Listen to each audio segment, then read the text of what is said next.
नमस्कार प्राइम न्यूजमा स्वागत छ। म दृष्टिवाणी धिताल र म जीवन खड्का। सुरुमा हेडलाइन्स। संसदप्रति सरकार र सत्तापक्ष जिम्मेवार नभएको एमालेको आरोप। प्रधानमन्त्रीसँग प्रश्नोत्तर कार्यक्रम नराखिएको प्रति आक्रोश। महासचिव भन्छन् गठबन्धनको औचित्य सकियो। काठमाडौँका मेयर बालेन शाहलाई पहिलो गाँसमा ढुङ्गा। अस्पतालको भौतिक संरचना 24 घण्टाभित्र हटाउन दिएको आदेशबाट पछि हटे। अस्पताल र महानगर बीच समिति गठन। चीन भ्रमणका लागि परराष्ट्र मन्त्री डाक्टर खड्का आज राति बेजिङ प्रस्थान गर्दै समकक्षीसँग भेटवार्ता गर्ने परिपक्व रूपमा प्रस्तुत हुनुपर्ने अपेक्षा। एमाले भन्छ हाम्रो सरकार छैन। 1090 जना कोरोना संक्रमित थपिए। मृतकको संख्या बढ्न थाल्यो। अस्पतालहरूलाई तयारी अवस्थामा रहन आग्रह। स्वास्थ्य सावधानी अपनाउन जोड। नेपाली चिया आयातमा भारतले अंकुश लगाउन खोजेको भन्दै व्यवसायीहरू चिन्तित। पूर्व प्रधानमन्त्री खनाल सहितको टोलीले गुहारे देउबा भारतसँग कुरा गर्ने आश्वासन।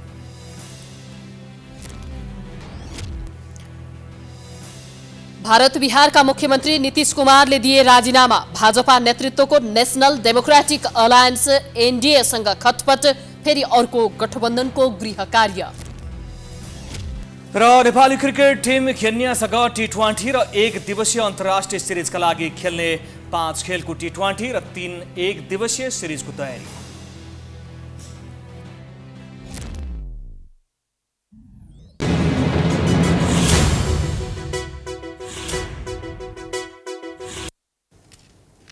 अब प्राइम न्यूज विस्तारमा। प्रमुख विपक्षी नेकपा एमाले प्रधानमन्त्री शेरबहादुर देउवासँग संसदमा प्रश्नोत्तर गर्न नपाएको गुनासो गरेको छ। मंगलबार प्रतिनिधि सभाको बैठकमा नेकपा एमालेका सांसद खगराज अधिकारीले संसदप्रति सरकार र सत्तापक्ष नै जवाफदेही नरहेको उल्लेख गर्दै प्रधानमन्त्रीसँग प्रश्नोत्तर गर्न नपाएको गुनासो गरेका हुन्।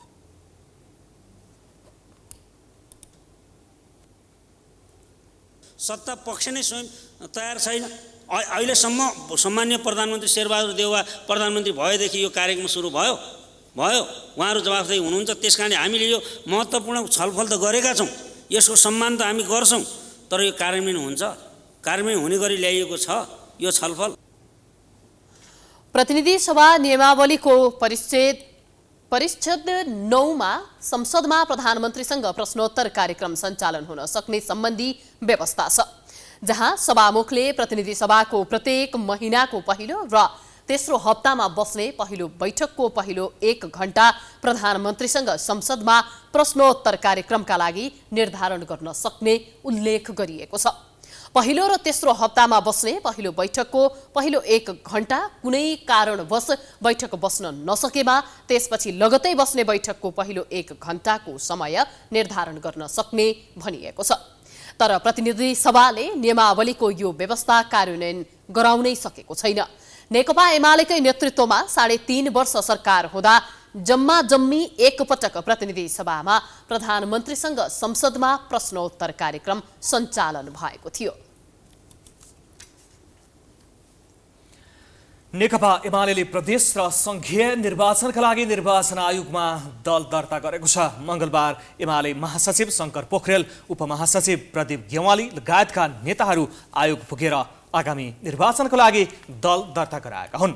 दल दर्तापछि एमाले महासचिव पोखरेलले आगामी निर्वाचनमा एमाले संविधानको व्यवस्था अनुरूप जनतामा जाने जानकारी दिए। पोखरेलले विचार र एजेन्डा मिल्नेहरूसँग कहीँ कतै तालमेल हुन सक्ने बताए।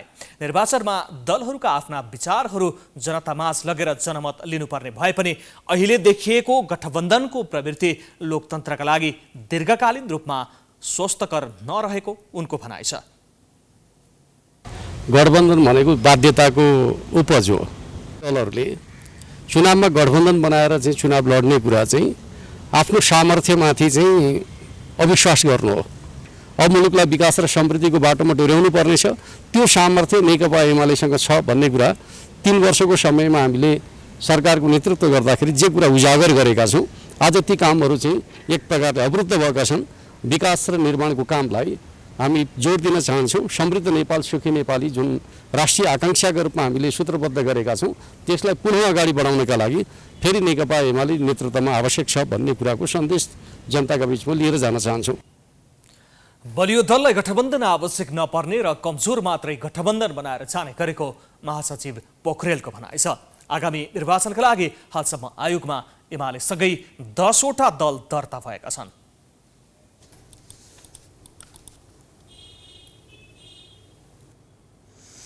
सत्ता गठबन्धन गरेर सत्तारूढ दलहरू निर्वाचनमा जाने गृह कार्यमा छन्। तर प्रमुख प्रतिपक्ष दल नेकपा एमाले भने अन्य साना दलसँग कार्यगत एकता गरेर चुनावी माहौल आफ्नो पक्षमा पार्ने रणनीतिमा छ।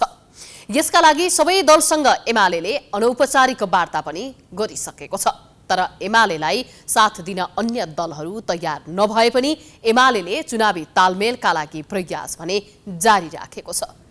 एक रिपोर्ट। नेपाली जनताले दिएको झण्डै 2/3 वामपन्थी सरकारलाई निश्चित अवधिसम्म टिकाउन नसकेर पार्टी विभाजन भएपछि एमाले अहिले प्रतिगमनको आरोप खेपिरहेको छ। एमाले स्थानीय निर्वाचनमा पहिलो दलबाट दोस्रो दलमा झरेपछि वाम गठबन्धन गर्न माओवादी केन्द्रका नेताहरू नारायण काजी श्रेष्ठ, वर्षमान पुन, नेकपा एकीकृत समाजवादीका सम्मानित नेता झलनाथ खनाल लगायतका नेताहरूसँग बाक्लै छलफल भएको थियो। तर एमालेलाई प्रतिगमनको मतियार भन्दै ती दलले एमालेसँग चुनावी तालमेल गर्न इन्कार गरेर काङ्ग्रेसको गठबन्धन कायम राख्ने गरी अघि बढेका छन्। अन्य दलसँगको चुनावी तालमेल गर्ने अवस्था नभएपछि एमाले राप्रपा, परिवार दल लगायतका अन्य साना दलसँग कार्यगत एकता गर्ने तयारी गरेको छ। एमाले नेताहरू गठबन्धनभित्रका असन्तुष्ट पक्षबीच खेलेर पनि निर्वाचनमा जाने बताउँछन्। मुख्य प्रतिद्वन्द्वीका विरुद्ध निर्वाचनमा चाहिँ यो हामी एक्लै जान्छौँ भनेर सहकार्य नगर्ने, गठबन्धन तोडेर आयो भने यी भित्रका कतिपयसँग गठबन्धन होला, गठबन्धनभित्रै तीभित्र नमिलेका पक्षहरूसँगको होला। त्यसले गर्दा आम रूपमा भन्ने हो भने 2 पोलमा छ। यो 2 पोलको मध्ये 1 पोलको नेतृत्व नेकपा एमाले गर्छ। व्यापक जनता त्यो पोलको पक्षमा छन्। अहिले हामीले जान्ने कुरा यही हो। अब निर्वाचन मङ्सिरमा भइहाल्छ, त्यो पछि फेरि एमालेको नेतृत्वमा मुलुकमा सरकार बन्छ। साउन 20 गते बसेको 5 दलीय गठबन्धनको बैठकले आगामी मङ्सिर 4 गते हुने सङ्घ तथा प्रदेशको निर्वाचनमा 5 दलीय सत्ता गठबन्धनबीच चुनावी तालमेल गर्ने निर्णय गरेको छ। अझ प्रधानमन्त्री देउवाले त मधेस केन्द्रित दल लोकतान्त्रिक समाजवादी पार्टीलाई समेत गठबन्धनमा भित्राउने तयारी थालेका छन्। यसले नेकपा एमाले झन् रक्षात्मक अवस्थामा पुगेको भए पनि अझै उसले 5 दलीय गठबन्धनलाई भत्काउने नसके राप्रपा, परिवार दल लगायत अन्य साना दललाई समेटेर संसदीय निर्वाचनमा जाने रणनीति तय गरेको छ। 2074 सालमा जनताले दिएको झण्डै 2/3 बहुमतको शानदार सरकार आफैले बिचैमा ढालेको भन्दै आलोचित एमाले अध्यक्ष ओलीले फेरि संसदीय निर्वाचन आफ्नो पक्षमा पार्न गठबन्धनप्रति आक्रामक बन्दै गएका छन्। उनले सत्ता गठबन्धनको कामको खुलेरै आलोचना गरिरहेका छन्। नर्भिक इन्टरनेसनल अस्पताललाई संरचना हटाउन 24 घण्टे अल्टिमेटम दिएको काठमाडौँ महानगरपालिका अन्ततः पछि हटेको छ। नर्भिकले अस्पतालका लागि अत्यावश्यक अक्सिजन सहितका सामग्री भण्डारणमा रहेको र तत्काल हटाउन नसक्ने जनाएपछि प्राविधिक समिति बनाउन दुवै पक्ष राजी भएका हुन्। एक रिपोर्ट। काठमाडौँ महानगरपालिकाले सोमबार एक सूचना जारी गर्दै नर्भिक अस्पतालले भाडामा लिएको 1 रोपनी 8 आना जग्गाको पश्चिमतर्फ सम्झौता विपरीत र नक्सा पास नगरी घर टहरा बनाएको भन्दै खाली गर्न 24 घण्टे अल्टिमेटम दिएको थियो। त्यस लगतै नर्भिकले पत्रकार सम्मेलन गरी तत्काल घर टहरा भत्काउन नसकिने जवाफ दियो। न कि हामी त्यो जग्गा हाम्रो भने पनि छैन, सरकारी जग्गा हो, लिजमा लिएका छौँ, लिज अनुसार हामी सञ्चालन गरिरहेको छौँ। त्यस्तो पर्यो भने भत्काउने अवस्था आउने अवस्था कानुनमा गर्ने हामी गर्छौँ। तर आजको आजै भत्का भन्दा त मका 100 जना बिरामी छ, क्रिटिकल केयरका बिरामीहरू छन् जसलाई 24 घण्टा अक्सिजन चाहिन्छ, पानी चाहियो, बिजुली चाहियो। त्यो भएको चिजमा मैले भत्काएर भोलि यहाँको हस्पिटलमा मान्छेको ज्यान गयो, कुनै पनि बिरामीको तलमाथि भयो भने चाहिँ कसले लिने। अस्पतालले पत्रकार सम्मेलन गरे लगतै मेयर बालेन्द्र शाह मङ्गलबार निर्देशन पालना भए नभएको हेर्न नर्भिक अस्पतालमा पुगेका थिए। नर्भिकले आफूले कानुन अनुसार जग्गा भाडामा लिएको र त्यहाँ अस्पतालका लागि अत्यावश्यक अक्सिजन सहितका सामग्री भण्डारणमा रहेको विषय मेयर सहितको टोलीसँग पनि प्रश्न पार्यो। त्यसपछि महानगर र अस्पताल प्राविधिक सहितको समिति बनाएर विवाद टुङ्गाउन सहमत भएका छन्। प्राविधिक सहितको समितिले प्रतिवेदन बुझाएपछि मात्र नियम अनुसार भत्काइने भन्दै महानगरका मेयर बालेन्द्र सहितको टोली फर्किएको छ। सरकारसँग 2065 साल जेठ 1 गतेदेखि 20 वर्षका लागि त्यो जग्गा अस्पतालले भोगचलन गर्न पाउने गरी सम्झौता भएको पनि अस्पतालले जनाएको छ।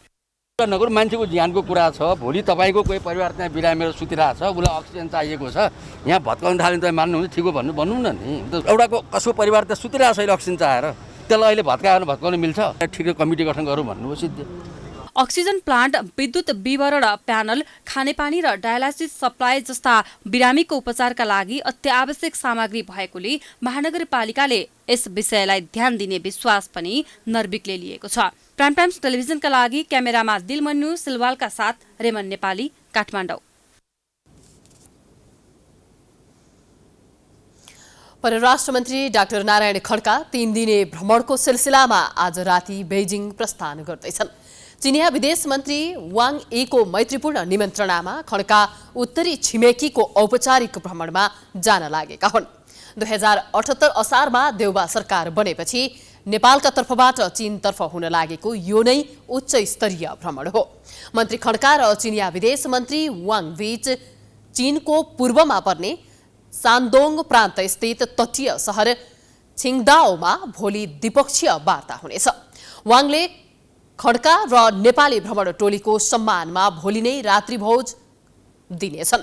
अमेरिकी सभामुख नेन्सी पेलोसीको गत साता ताइवान भ्रमणपछि चीन र अमेरिका बीच तनाव चुलिएको छ।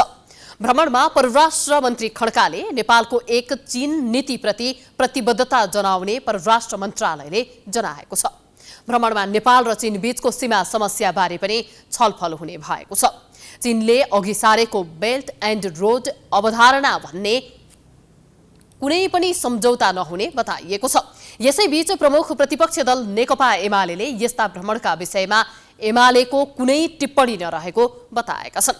उनले सञ्चारकर्मीहरूसँग प्रतिक्रिया दिँदै एमालेले आफ्नो काम गरिरहेको, कसले के गर्छ आफूहरूले सरोकार नराखेको हामी के गर्छौँ, हाम्रो विषय प्रधान विषय हो, अरूले के गर्छन् भन्ने विषयमा हामीलाई त्यति चासो छैन। जानकारहरूले सरकारले चुनाव घोषणा गरिसकेको अवस्थामा कुनै दीर्घकालीन महत्त्व राख्ने सम्झौता, ऋण लिने जस्ता विषयमा परराष्ट्र मन्त्रीले कूटनीतिक कौशल देखाउनुपर्ने सुझाव पनि दिएका छन्।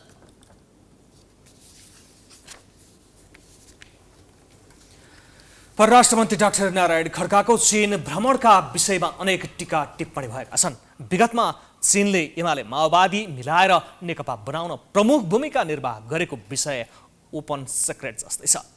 नेपालका वामपन्थी दलसँग निकट सम्बन्ध भएका कारण फेरि वाम गठबन्धनको चर्चा चलिरहँदा कतिपय वाम नेताहरूलाई चीन निकट भएको आरोप लाग्ने गरेको छ। एक रिपोर्ट।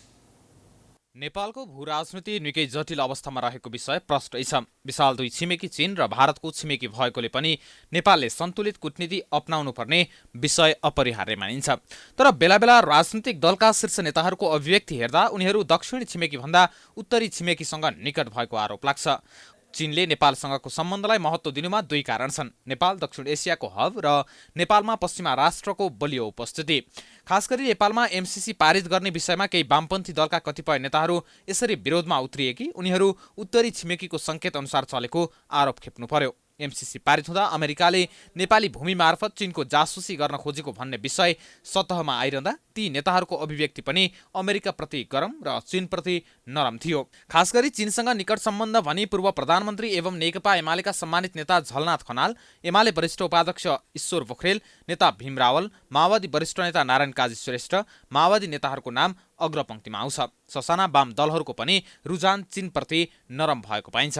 एमसीसी पारित नगर्न चीनले पटक पटक हस्तक्षेपकै तहमा दबाब दिएको थियो। त्यसमा चीन निकट भनिने नेताहरूको पनि स्वरमा स्वर मिलेको थियो। यतिबेला चुनाव घोषणा भएको सन्दर्भमा परराष्ट्र मन्त्री डाक्टर खड्काको भ्रमणका क्रममा दुई देशका सम्बन्धका बारेमा खुलेर कुरा राख्नुपर्ने मत राख्छन् पूर्व प्रधानमन्त्री एवं नेकपा एमालेका सम्मानित नेता झलनाथ खनाल। अब यो भ्रमण भइसकेपछि हामीले आशावादी हुनुपर्छ। जस्तो बीआरआईको बारेमा पनि सम्झौता भएको छ, तर केही पनि कार्यान्वयन भएको छैन होइन।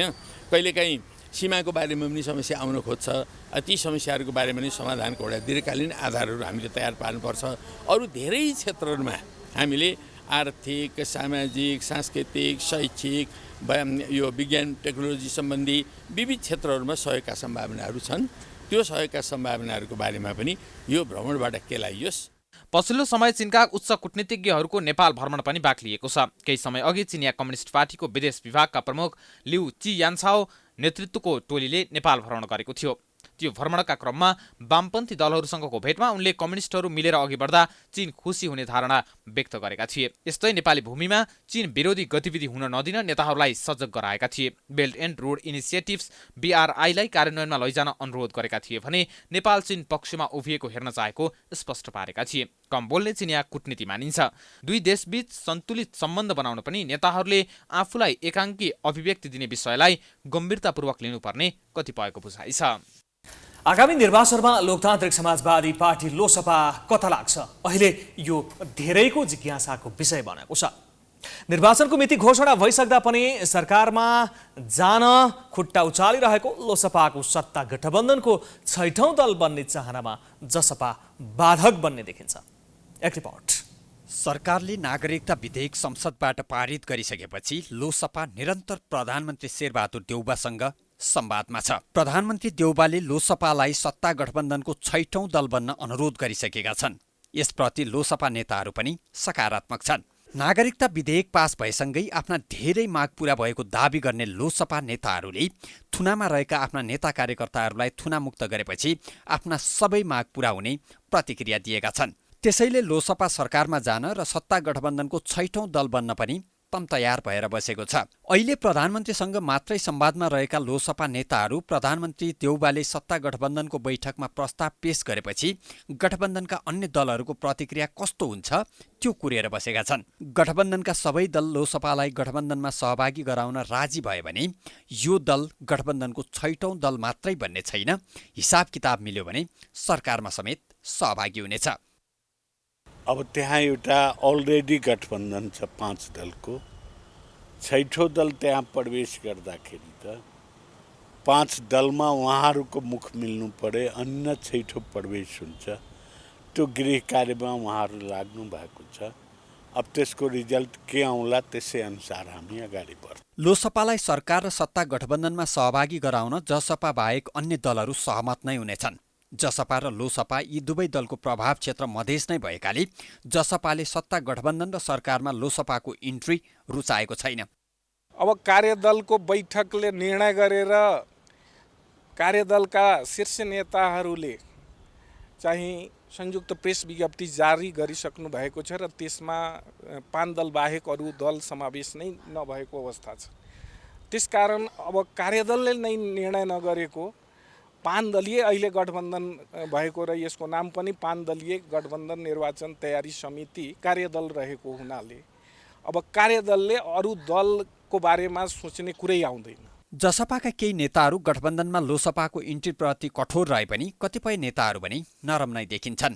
तर त्यस्ता नेताहरू सानो सङ्ख्यामा छन्। लोसपालाई सत्ता गठबन्धनमा स्वागत गर्न तम तयार त्यस्तै थोरै नेतामध्ये एक हुन् राजकिशोर यादव पनि। मूल ध्येय के हो भने चुनावमा बढीभन्दा बढी कसरी जित्ने। अर्को कुरा समान एजेन्डा बोकेका साथीहरू बढीभन्दा बढी आयो भने त्यो एजेन्डा लागू गराउन सजिलो हुन्छ। त्यसैले अरू विषयभन्दा पनि चुनावलाई राम्रो माहौल बनाउनको लागि, चुनाव जित्नको लागि यो सबै प्रकारका कामहरू के गर्न सकिन्छ गर्नुपर्छ। छैन। एकातिर सत्ता गठबन्धन छ भने अर्कोतिर नेकपा एमाले। नेकपा एमालेसँग पनि राप्रपा र लोसपा छ भन्ने गरिन्थ्यो। तर लोसपा सत्ता गठबन्धनको 6औं दल बन्ने प्रक्रियामा निकै अगाडि बढिसकेकाले एमाले झन एक्लो परेको छ। देउबा र लोसपा नेताहरूको मन मिलिसकेको अवस्थामा जसपाले पनि कडा अडान लिने सम्भावना कम छ। यसरी हेर्दा गठबन्धनका हिसाबले एमाले अझ कमजोर अवस्थामा पुग्ने स्थिति आउने देखिन्छ। प्रधानमन्त्री शेरबहादुर देउबाले आदिवासीको हक हितका साथै भाषा संस्कृतिको संरक्षण गर्न सरकार प्रतिबद्ध रहेको बताएका छन्।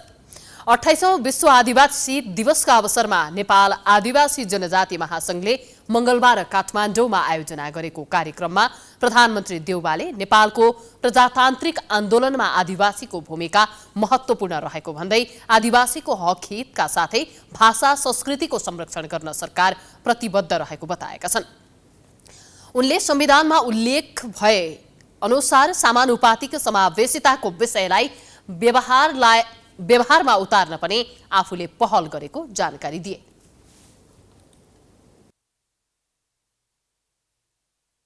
जाति, भाषा, सम्प्रदाय, धर्म मान्ने मानिसहरू भए तापनि एकअर्काप्रति सामाजिक सद्भाव सहिष्णुता अत्यन्तै राम्रो छ। नेपालको विशिष्ट पहिचान हो। यसलाई हामीले दीर्घकालसम्म अक्षुण्ण राख्नुपर्दछ। मूल्य, भाषा, संस्कृति लिपिको संरक्षण गर्नु राज्यको दायित्व हो। यसतर्फ सरकार गम्भीर छ।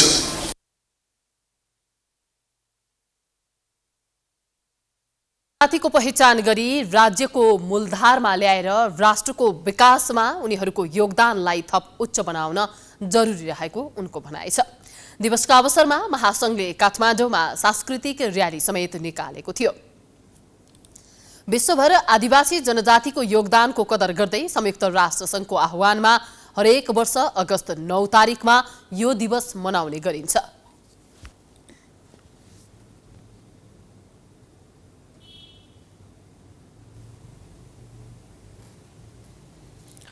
आज 28औं विश्व आदिवासी दिवस देशभर विभिन्न कार्यक्रम गरी मनाइयो। यसै सन्दर्भमा हामीले उनीहरूका समस्या र सरकारले गर्नुपर्ने कामका विषयमा प्रश्न सोधेका छौं। हेरौं उनीहरूको भनाई आजको आम विचारमा।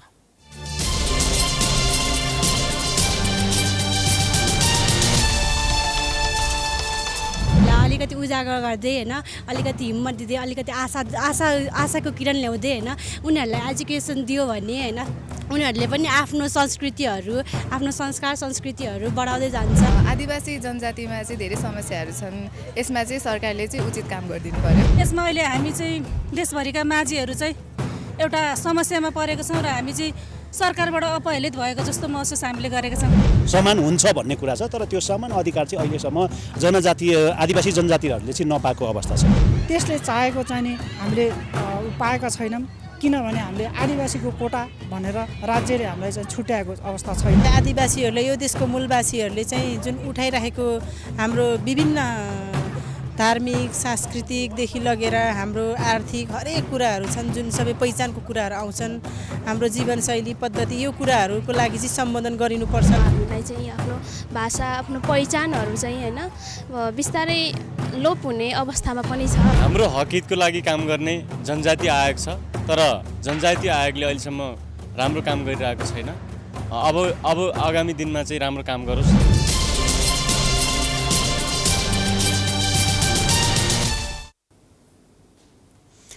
पछिल्लो 24 घण्टामा देशभर थप 1090 जनामा कोरोना संक्रमण पुष्टि भएको छ।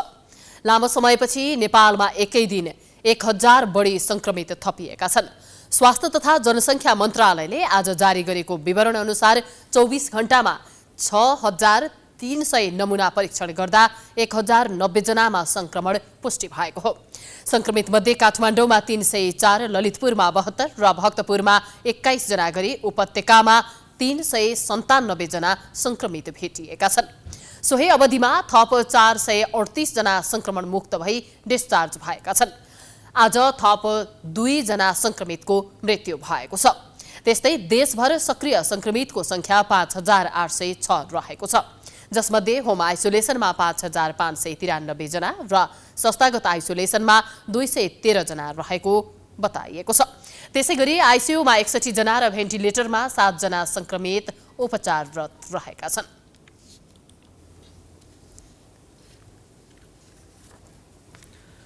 स्वास्थ्य मन्त्रालयले अबको 2 साता कोरोना संक्रमणका कारण कठिन परिस्थिति आउने प्रक्षेपण गरेको छ।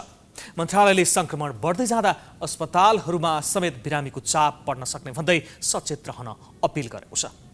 एक रिपोर्ट। साउनको दोस्रो सातासम्म 10% रहेको दैनिक संक्रमण दर तेस्रो साता नबित्दै 17% पुगेको छ। यता स्वास्थ्य मन्त्रालयले अझै 2 सातासम्म कोरोना संक्रमण उच्च बिन्दुमा पुग्ने प्रक्षेपण गरेको छ। पछिल्ला दिनमा कोरोना संक्रमित र दैनिक जसो कोरोना संक्रमणका कारण मृत्यु पनि भइरहेको छ। अस्पतालहरूमा पनि बिरामीको चाप बिस्तारै बढ्दो क्रममा छ। साउन लागे यता नै अस्पतालमा फेरि पनि बिरामी भर्ना हुने र अस्पतालको इमर्जेन्सीमा आउने क्रम बढेको छ। बढी नै राख्नु भएको छ। लगभग 1000 पुगिसक्नुभयो PCR परीक्षण पोजिटिभ आउनेहरू।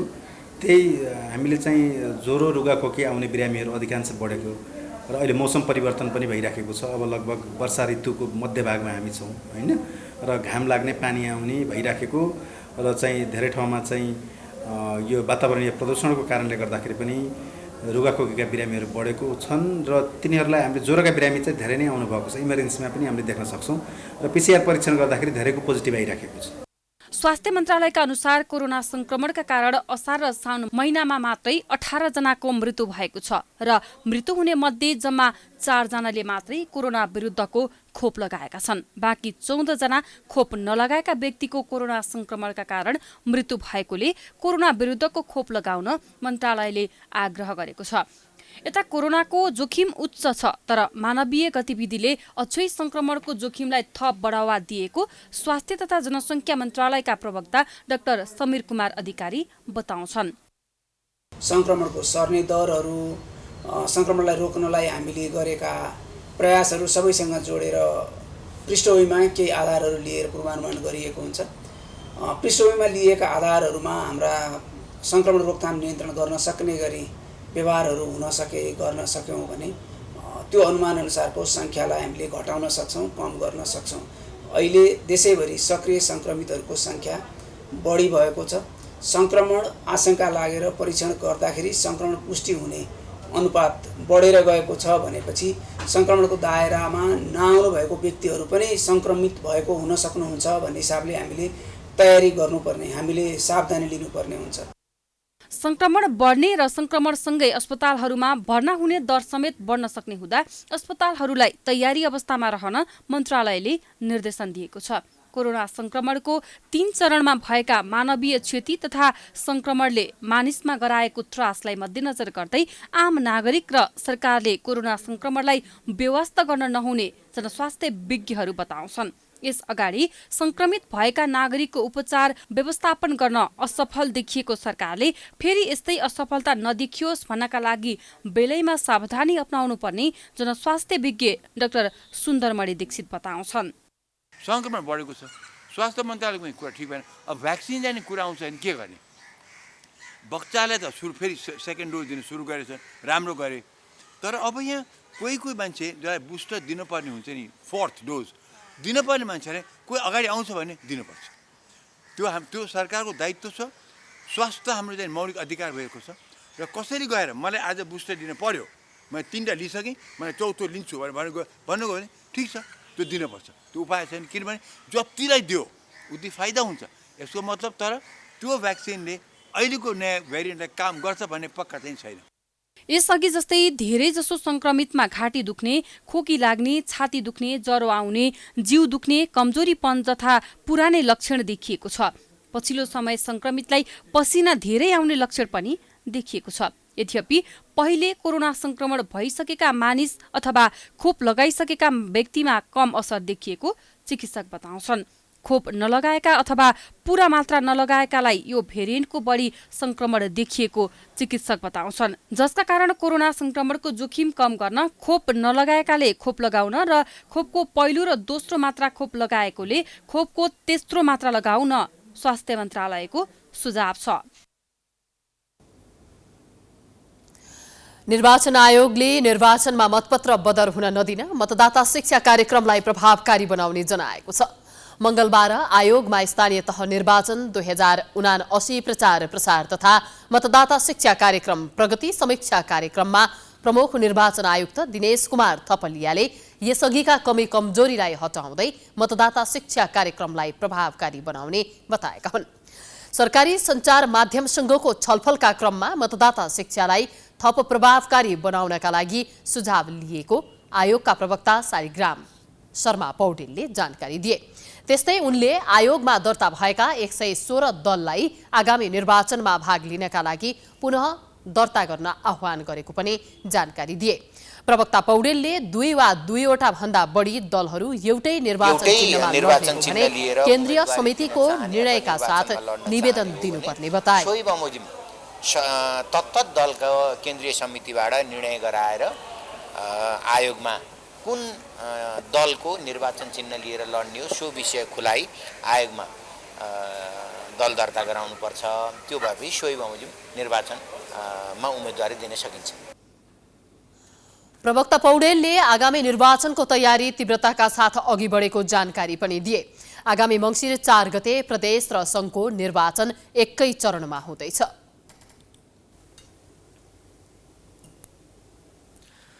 दुबईमा दुर्घटना भई अलपत्र परेकी एक महिलालाई उद्धार गरी स्वदेश ल्याइएको छ। नेकपा एमालेका नेता एवं मेडिकल व्यवसायी दुर्गा प्रसाईले दुर्घटनामा परि घाइते भएकी कैलालीकी जानकी थापा मगरलाई उद्धार गरी स्वदेशमा ल्याएका हुन्। मगरलाई नेपाल भित्राए पश्चात सञ्चारकर्मीसँग बोल्दै प्रसाईले सरकार मुखदर्शक भएपछि आफूले कर्तव्य निर्वाह गरेको जानकारी दिए। लामो समयसम्म दुबईमा अलपत्र परेकी जानकी थापा मगरले देश फर्किन पाएपछि प्रसाईलाई धन्यवाद दिएकी थिइन्। उनले विदेशमा अलपत्र हुँदा विभिन्न सरकारवाला निकायलाई उद्धारका लागि पहल गर्दा पनि कुनै सहयोग नपाएको गुनासो गरिन्। केही समय अघि दुबईमा अलपत्र परेका नेपालीको शव पनि प्रसाईले ल्याएका थिए। नेपालबाट निर्यात हुने मुख्य नगदे बाली चिया हो। नेपालले आयातको तुलनामा निर्यात धेरै गर्ने चियालाई भारतले प्रतिबन्ध लगाउने तयारी गरेपछि निर्यातमा कमी आउने भन्दै उत्पादक चिन्तित भएका छन्। भारतले चिया आयातमा प्रतिबन्ध गर्ने तयारी गरेपछि इलामका चिया उत्पादकहरूले पूर्व प्रधानमन्त्री झलनाथ खनाल सहित प्रधानमन्त्री शेरबहादुर देउवालाई भेटेर समस्या समाधान गरिदिन आग्रह गरेका छन्। एक रिपोर्ट। केही हप्ता अगाडि मात्र भारतका राज्यसभा र लोकसभामा एउटा प्रतिवेदन पुग्यो। उक्त प्रतिवेदन भारतको एउटा समितिले तयार पारेको प्रतिवेदन थियो। उक्त प्रतिवेदनमा नेपालबाट आयात भएको चिया गुणस्तरहीन भएको आरोप लगाउनका साथै आयातमा कडाई गर्नुपर्ने सुझाव दिइएको छ। उक्त प्रतिवेदन सार्वजनिक भएपछि नेपालका चिया उत्पादकहरू चिन्तित भएका छन्। उनीहरूले राज्यका विभिन्न निकायलाई हारगुहार गर्दै भारत सरकारसँग यो विषयमा टुङ्गो लगाउन र प्रतिबन्ध नलगाउन आग्रह गर्दै आएका छन्। मंगलबार मात्र पूर्व प्रधानमन्त्री झलनाथ खनाल लिएर चिया उत्पादकहरू प्रधानमन्त्री शेरबहादुर देउवा समक्ष पुगेर आफ्नो माग सम्बोधन गरिदिन ज्ञापन पत्र नै बुझाए। हाम्रो अनुरोध के छ भने निर्वाध रूपले जसरी पहिला गएको छ हैन त्यसरी नै हाम्रो चिया जानु पर्यो भन्ने चाहिँ हाम्रो भनाइ हो है। र त्यसले गर्दाखेरि हामी अहिले जुन एउटा डेलिगेसनको रूपमा आएको छौँ नेपाल सरकारलाई अहिले जुन प्रधानमन्त्रीज्यूलाई हामीले कुरो राख्यौँ। दार्जिलिङको भन्दा राम्रो चिया उत्पादन नेपालमा हुने भए पनि गुणस्तरमाथि प्रश्न उठाएकोमा उनीहरूको आपत्ति छ। त्यसो त नेपालको चिया कोलकातामा परीक्षण गरेर पास भएपछि मात्र नेपालको चिया भारतमा बिक्री हुने गर्छ। तर भारतको उक्त समितिले कूटनीतिक तौरबाट समाधान नगरेर सिधै सभामा पठाउनु उचित नहुने कतिपयको तर्क छ। ज्ञापन पत्र बुझाउन उत्पादकसँगै बालुवाटार पुगेका पूर्व प्रधानमन्त्री झलनाथ खनालले यो विषयमा सरकारले तत्काल केही कदम चाल्नुपर्ने बताउँछन्। ल्याब पास भएपछि मात्र भारतमा निर्यात हुने भएकाले गुणस्तरमाथि प्रश्न उठाउनु नाजायज भएको उनको भनाइ छ। अनि यो चिन्ता चाहिँ यो हाम्रो आम जनताको चिन्ता, यो राष्ट्रकै चिन्ता हो। त्यो कारणले प्रधानमन्त्रीज्यूसँग कुराकानी गरेर मित्रराष्ट्र भारतसँग उहाँले कुराकानी गरिदिनुहोस् भन्ने ढङ्गले रिक्वेस्ट गर्नुको लागि उहाँहरू आउनुभएको थियो र त्यही रिक्वेस्टलाई लिएर मैले लिड गरेर प्रधानमन्त्रीसँग यी कुराहरू राखेका छौँ। र अहिलेसम्म जुन ढङ्गले नेपालले प्राप्त गरिरहेको सुविधा हो त्यो सुविधा कटौती नहोस् भन्ने अहिले हाम्रो प्राथमिक माग त्यो हो। ज्ञापन पत्र बुझ्दै प्रधानमन्त्री देउवाले आज नै भारतीय राजदूतलाई भेटेर समस्या हल गरिदिन आग्रह गर्ने आश्वासन दिएका छन्। उता राष्ट्रिय चिया तथा कफी विकास बोर्डले यो विषयमा 15 गते नै जानकारी आएपछि समस्या समाधानका लागि उद्योग वाणिज्य तथा आपूर्ति मन्त्रालयको भारत हेर्ने शाखामा पठाइएको जनाएको छ। झापामा रहेको एउटा निकै ठुलो एउटा चाहिँ चिया उत्पादन गर्ने व्यापारी व्यवसायी साथीहरूको एसोसिएसन छ। त्यहाँबाट हामीले एउटा लिखित पत्र चाहिँ यो साउन 15 गते प्राप्त भयो। त्यही पत्रलाई हवाला दिएर अब हामीले त गभर्मेन्ट टु गभर्मेन्ट कुनै पनि खालको डिलिङ नभएको सन्दर्भमा त त्यो पत्रको हवाला दिएर हामीले चाहिँ नि वाणिज्य मन्त्रालयसँग यो विषयवस्तुलाई चाहिँ उठान गऱ्यौँ र तुरुन्तै हामीले यसरी उठान गर्दाखेरि चाहिँ नि वाणिज्य मन्त्रालयको भारत हेर्ने डेस्कले ल ठिक छ अब यसलाई चाहिँ हामी कूटनैतिक तरिकाले यसको सोलुसनको लागि पहल गर्छौँ भन्नुभएको छ। अहिलेसम्मको तथ्याङ्कलाई हेर्दा नेपालमा 16,920 हेक्टरमा चिया खेती हुने गरेको छ, जसबाट 23,745 मेट्रिक टन उत्पादन हुने गरेकोमा 11,920 मेट्रिक टन निर्यात हुने गरेको छ, जसबाट वार्षिक 3 अर्ब 80 करोडको हाराहारीमा आम्दानी हुने गरेको छ। चियाको निर्यात स्थिति बलियो भएको अवस्थामा व्यापार घाटा कम हुँदै जानेछ। त्यसैले भारतले लगाउन थालेको प्रतिबन्धलाई कूटनीतिक माध्यमबाट समाधान गर्न सरकार चनाखो हुनु जरुरी छ। अब स्पोर्ट्स न्यूज।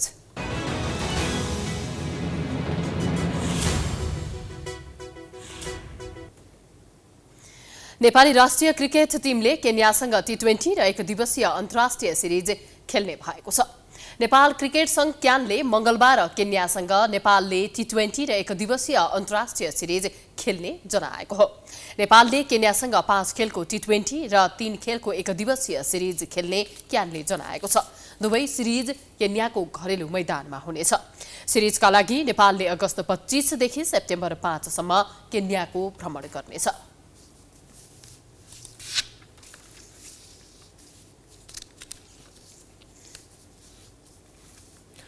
यसअघि हामी प्राइम न्यूजको अन्त्यमा आइपुगेका छौं। जाँदा जाँदै हेडलाइन्स पुनः एकपटक।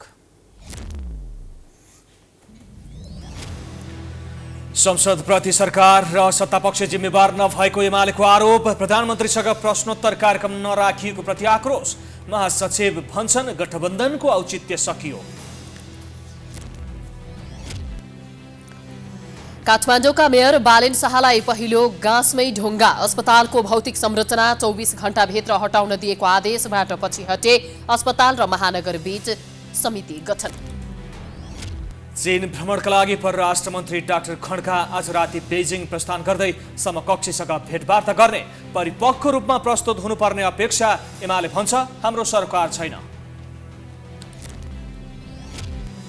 1090 जना कोरोना संक्रमित थपिए। मृतकको संख्या बढ्न थाल्यो। अस्पतालहरूलाई तयारी अवस्थामा रहन आग्रह।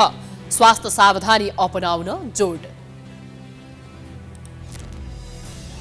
नेपाली चिया आयातमा भारतले अंकुश लगाउन खोजेको भन्दै व्यवसायीहरू चिन्तित। पूर्व प्रधानमन्त्री खनाल सहितको टोलीले गुहारे देउबा भारतसँग कुरा गर्ने आश्वासन।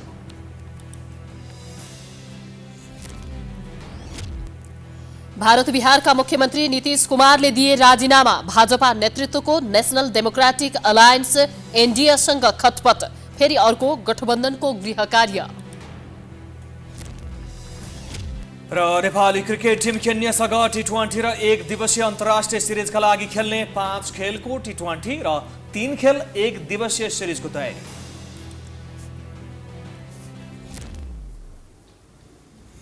प्राइम न्यूज अहिलेलाई सकियो। यसपछिको प्रस्तुति जनता जान्न चाहन्छन् ऋषि धमलाको साथमा। हेर्दै गर्नुहोला प्राइम टाइम्स एसडी। नमस्कार।